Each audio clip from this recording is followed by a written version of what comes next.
Hi, this is Jaya. In this video, we shall see the summary of A Flowering Tree, a story by A.K. Ramanujan.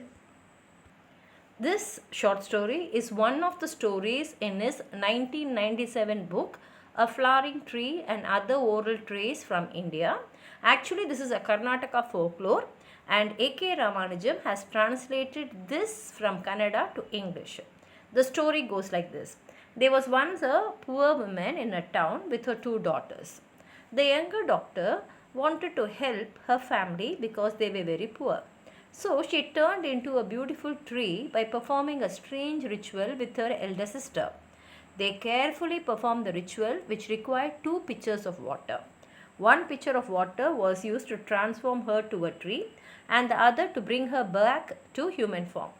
Her elder sister plucked flowers from the transformed tree, making sure that she doesn't damage any other part of the tree because that will damage the human form of her sister.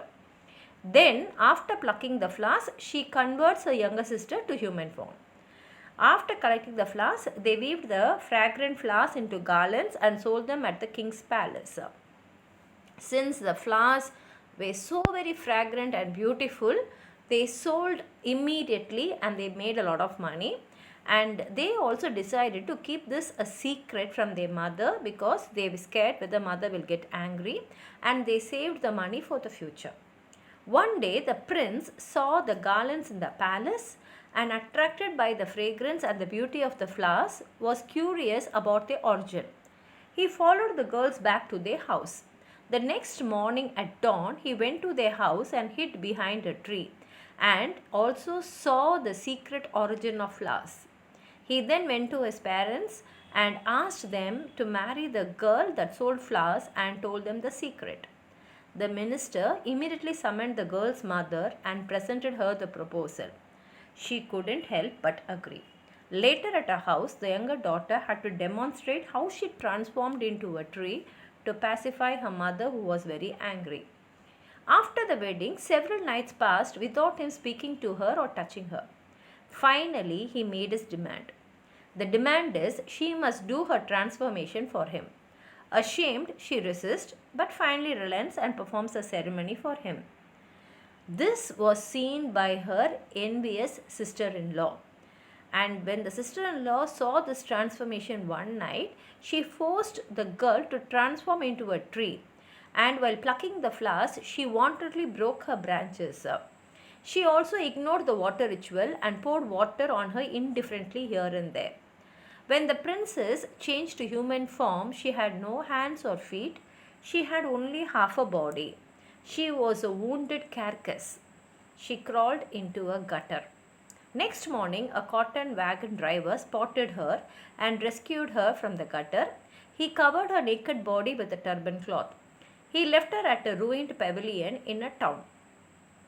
Actually, her husband, that is the prince's elder sister, was married to the king of this town. The palace servants informed the queen about what they saw, and the princess was brought to the palace, bathed, healed, and kept at the main door as a thing for decoration. Meanwhile, the prince, distraught at his wife's disappearance, assumed that she left him due to his arrogance. Full of remorse, he turned into a beggar and wandered across the country. After a long time, the prince, haggard and unrecognizable, reached his elder sister's town. In shock, the queen recognized her brother and brought him to the palace, where he was bathed and fed. He never uttered a single word. Her sister was worried and tried all sorts of ways to make him speak. One day, she sent the half body of his wife in the hope that the beauty would move him. He recognized his lost wife immediately, and she told him the complete incident. She asked him to perform the rituals and fix all her broken branches, which transformed her back to human form. The prince's father was overjoyed at the return of his long-lost son and daughter-in-law.